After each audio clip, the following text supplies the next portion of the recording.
আসসালামু আলাইকুম এভরিওয়ান। আশা হচ্ছি সকলে আমরা ভালো আছি। আর বেশি দিন নেই সার্কুলার আসার, এখন অনেক বেশি পড়াশোনা করতে হবে যতটুকু পারা যায়। তো আজকে 21 অক্টোবর 2024। আজকে আমি বাংলা ব্যাকরণ থেকে পড়ব সন্ধি। সন্ধি অর্ধেকটা পড়ব। কম্পিউটার থেকে পড়ব আউটপুট পেরিফেরালস, ইনপুট এবং সিস্টেম ইউনিটটা পড়া হয়েছে। আজকে পড়ব সাধারণ গণিত থেকে পরিমিতি। পরিমিতি আজকে শেষ করব ইনশাল্লাহ যদি পারি। আন্তর্জাতিক থেকে পড়ব সংগঠনসমূহ এবং ইংলিশ থেকে সিম্পল, কমপ্লেক্স, কম্পাউন্ড এবং সাবস্টিটিউশন। মূলত আজকে এই টপিকগুলোই নিছি। এইগুলোই আজকে একটু ভালো করে পড়ার চেষ্টা করব, কারণ এখন অনেক ভালো করে পড়া ছাড়া কোনো উপায় নেই। সময় খুবই কম কিন্তু পড়াশোনা অনেক বেশি। তো চলুন শুরু করি। আজকে বাংলা ব্যাকরণ দিয়ে শুরু করব।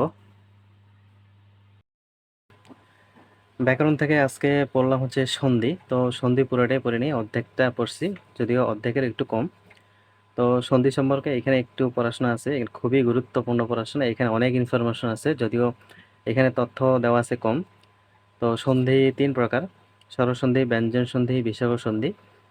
আজকে হচ্ছে স্বরসন্ধিগুলো পড়ছি। মূলত এখানে যেই লিস্টটা দেওয়া আছে স্বরসন্ধির, এই লিস্টটা যদি একেবারে মুখস্থ করা যায় তাহলে সন্ধি সম্পর্কে বা স্বরসন্ধি অন্তত প্রবলেম হওয়ার কথা না। তো এই লিস্টটা মুখস্থ করলে, সাথে এখানে এমসিকিউ আছে প্রায় 100-র উপরে।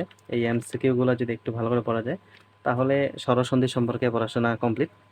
তো এখানে কিছু কিছু এমসিকিউ আবার সমস্যা দেখা দিবে, যেগুলোতে একটু আকার হিসিকারের সমস্যা, ওইগুলো একটু ভালো করে লক্ষ্য রাখতে হবে। কোনো কোনো সময় আকার হয়, কোনো কোনো সময় হিসিকার বা দীর্ঘিকার, এইগুলা একটু প্রবলেম হয় কিছু কিছু সন্ধিতে। তো এই বিষয়টা একটু শুধু সিরিয়াস থাকতে হবে, তাহলে মোটামুটি সন্ধি সম্পর্কে যদি প্রশ্ন আসে তাহলে অ্যান্সার করা সম্ভব।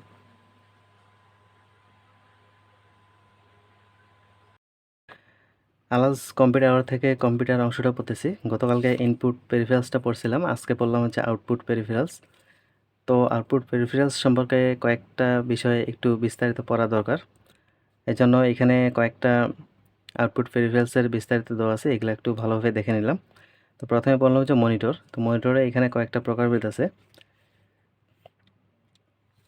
এগুলো একটু ভালো করে দেখছি। তারপরে হচ্ছে প্রিন্টার, প্লটার, এগুলো থেকে প্রশ্ন আসছিল বিগত সালে। এই জন্য মনিটর, প্রিন্টার, প্লটার এগুলো একটু ভালো করে দেখতে হবে।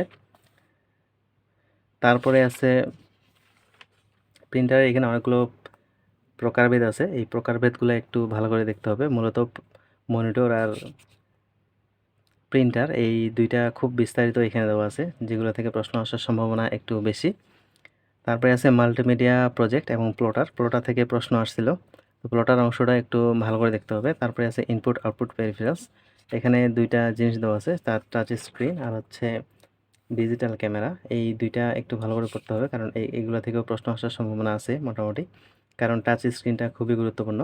তারপরে বিগত সালের প্রশ্ন আছে কিছু, তো প্রশ্নগুলা মোটামুটি মুখস্থ করে নিয়েছি। এখানে ব্যাংকের কিছু প্রশ্ন আছে যেগুলো ব্যাংকের জন্য খুবই গুরুত্বপূর্ণ। ব্যাংকের প্রশ্নগুলো হুবহু রিপিট হয়, এই জন্য যেগুলো আবার ব্যাংক প্লাস বিসিএস দুই জায়গাতেই সমানভাবে কাজ করে, তার জন্য বিগত প্রশ্নগুলো একটু ভালো করে দেখে নিছি। আর আজকে আউটপুটটা শেষ করলাম, কালকে মেমোরি ইউনিট এটা শুরু করব। ইন্টারন্যাশনাল থেকে একটা অধ্যায় রিভিশন দিলাম, আন্তর্জাতিক সংগঠনসমূহ। এই অধ্যায়টা মূলত অধ্যায়টা একটু বড় আছে, এই জন্য প্রায় 3 দিন লাগছে রিভিশন দিতে, অল্প অল্প করে রিভিশন দিচ্ছি। আজকে সার্ক থেকে শুরু করছি, সার্ক এবং আসিয়ান খুবই গুরুত্বপূর্ণ, এখান থেকে প্রশ্ন আসছে। তো এখানে অনেকগুলো প্রিভিয়াস কোশ্চিনও আছে, প্রিভিয়াস কোশ্চিনগুলো হুবহু মুখস্থ করে রাখতে হবে, কারণ বাংলাদেশ এবং ইন্টারন্যাশনাল এই টপিকগুলো থেকে প্রিভিয়াস প্রশ্ন খুবই গুরুত্বপূর্ণ, হুবহু চলে আসে। তারপরে ইউরোপিয়ান ইউনিয়ন, এটা খুব বেশি গুরুত্বপূর্ণ, এখান থেকে প্রশ্ন আসার সম্ভাবনা অনেক বেশি। অনেকগুলো প্রশ্ন এখন পর্যন্ত আসছে। রিসেন্ট টাইমের বিসিএসে 45তম বিসিএসে প্রায় 2টা প্রশ্ন ছিল, তারপরে 42তম বিসিএসে ছিল।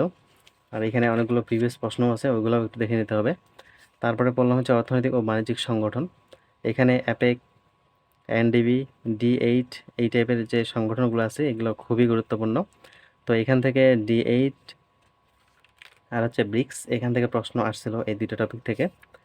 তো তারপরে আছে প্রিভিয়াস কোশ্চেন, এখানে আছে অনেকগুলা। তো প্রিভিয়াস কোশ্চেনগুলা মোটামুটি ভালোই মুখস্থ করে রাখতে হবে, যাতে করে প্রিভিয়াস প্রশ্ন থেকে প্রশ্ন আসলে কোনোভাবে মিস্টেক না হয়, আর গভীর থেকে প্রশ্ন আসলে একটু ডিফিকাল্ট হয়ে যায় অ্যান্সার করা।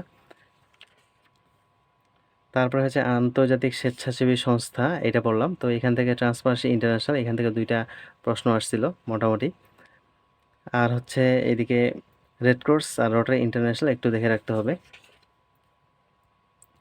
তারপর সর্বশেষ যে টপিকটা পড়লাম, তো এই 4টা যদি মুখস্থ করা যায় তাহলে এখান থেকে প্রশ্ন কমন পাওয়ার সম্ভাবনা ভালোই থাকে, কারণ বিভিন্ন সংস্থার সদর দপ্তর এই টপিকটা থেকে ভালোই প্রশ্ন আসে।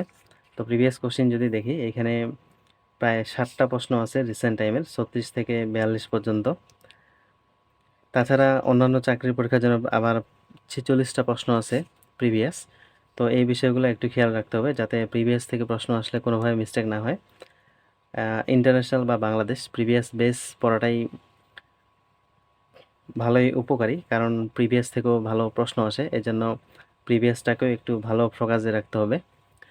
তো আজকে একটা চ্যাপ্টার শেষ করলাম আন্তর্জাতিক থেকে, কালকে অন্য একটা চ্যাপ্টার শুরু করব। আজকে ভোকাব থেকে বললাম বিসিএস কোশ্চেনগুলো সাবস্টিটিউশনের। তো কিছুদিন আগে পড়ছিলাম, এই জন্য অনেকগুলা প্রশ্ন একেবারে ভুলে গেছি, তো ওইগুলো আবার নতুন করে মুখস্থ করলাম। আজকে বিসিএস এর গুলাই শুধু পড়ছি, আর বেশি কিছু পড়িনি, কারণ অনেকগুলা সাবজেক্ট থাকে, সব কিছু সব দিকেই পড়াশোনা করা লাগে। তো এই জন্য বিসিএস ছিল 38টা, জাস্ট এই 38টাই পড়ছি।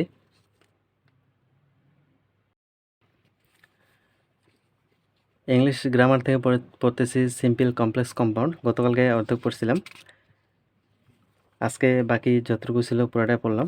তো গতকালকে 71টার মতো প্রিভিয়াস কোশ্চেন সহ রুলস যেগুলো ছিল সেগুলো পড়ছিলাম। তো আজকে বাকি যতটুকু ছিল পুরোটাই আজকে রিভিশন দিলাম। তো এগুলা আগেই পড়ছি, এখন বেশি একটা রিভিশন দিতে বেগ পেতে হয় না, কষ্ট হয় না, আর পড়াটা মনেও থাকে। আসল কথা হচ্ছে যে পড়াটা মনে রাখা, কারণ সিম্পল কমপ্লেক্স কম্পাউন্ড থেকে প্রশ্ন আসে, এই জন্য অধ্যায়টাকে যত ভালো করে পড়া যায় ততই ভালো, কারণ এই অধ্যায় থেকে প্রশ্ন আসে যেন পারা যায় সেভাবেই পড়াশোনা করা উচিত, এতে সময় যতটুকু লাগে লাগুক। তো আজকে সিম্পল কমপ্লেক্স কম্পাউন্ড অধ্যায়টা শেষ করলাম, এরপরে নতুন কোনো একটা টপিক বা অধ্যায় রিভিশন দিব।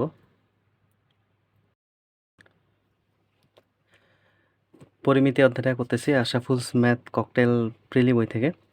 তো গতকালকে পর্যন্ত টাইপ 7 পর্যন্ত পড়ছিলাম, আজকে টাইপ 8 শুরু করছি।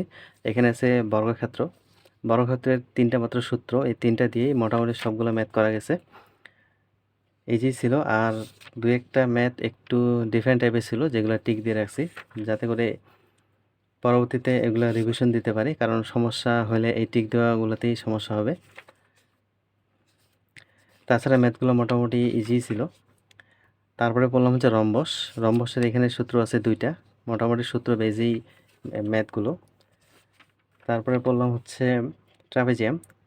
তো আজকে এই পর্যন্তই পড়ছি, প্রায় 5টা পাতা। বর্গ, রম্বস, ট্রাপিজিয়াম এই 3টা টাইপের মধ্যে রম্বস সংক্রান্ত কিছু চিত্রের ম্যাথ আছে, মূলত এই চিত্রের ম্যাথগুলোতে একটু ডিফারেন্ট টাইপের, একটু কঠিন আছে। এই ম্যাথগুলো যদি চিত্রগুলো যদি একটু বোঝা যায় তাহলে মোটামুটি চ্যাপ্টারটা ইজি হওয়ার কথা। তারপরে আরেকটা টপিক বাকি থাকলো, সেটা হচ্ছে ঘনবস্তু। যদিও বিসিএসে ঘনবস্তু থেকে কখনো প্রশ্ন আসেনি, তারপরেও অনেকগুলো প্রিভিয়াস প্রশ্ন দেখা যাচ্ছে, এই প্রিভিয়াস প্রশ্নগুলো একটু পড়ে নিতে হবে। আজকের টপিক থেকে মোটামুটি সবগুলা পড়াই শেষ করতে পারছি। English simple complex compound plus substitution, আন্তর্জাতিক থেকে সংগঠনসমূহ দেখছি, সাধারণ গণিত থেকে পরিমিতিটা শেষ করছি। আর আরেকটা পার্ট আছে, যদিও কম গুরুত্বপূর্ণ পার্টটা, কম্পিউটার থেকে আউটপুট ভেরিফারেন্সটা পড়ছি, বাংলা ব্যাকরণ থেকে সন্ধি। তো সবগুলো পড়াই কমপ্লিট করতে পারছি ভালোভাবে। এই রিসেন্টলি একটু পড়া কমাইছি, যাতে করে অনেক বেশি পড়া শেষ করা যায় না, এই জন্য একটু কমাই নিছি যাতে করে সবগুলো পড়াই ভালোভাবে শেষ করতে পারি। তো সকলে ভালো থাকবেন, সুস্থ থাকবেন। আসসালামু আলাইকুম।